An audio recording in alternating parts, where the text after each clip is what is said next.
ભાવનગર જિલ્લાના મહુવામાં ભવાની મંદિરના દરિયા કિનારે 11 નિમિત્તે સમુદ્ર સ્નાન કરવા માટે મોટી સંખ્યામાં ભક્તોની ભીડ જામી હતી। આ દરમિયાન 2 યુવાનો ડૂબવાનો બનાવ બન્યો હતો।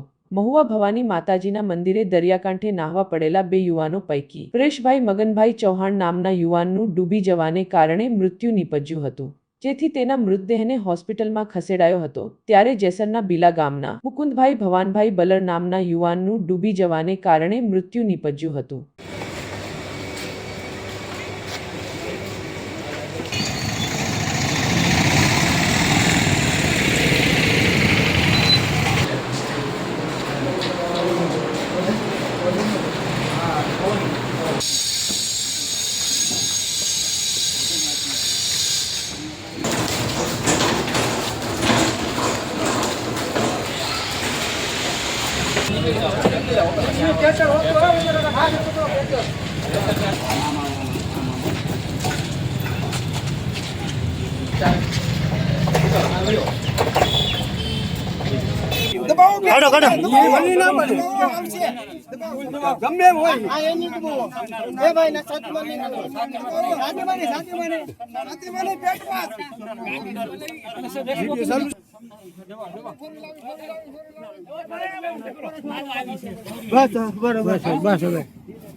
મારું નામ ચૌહાણ વસંતભાઈ મગનભાઈ ને આ બનાવ બન્યો એવો છે કે મંદિરેથી હરિભક્તો બધા સ્વામી જલજીલની એકાદશી મોટી હોવાથી ભવાની દરિયે ગયા હતા।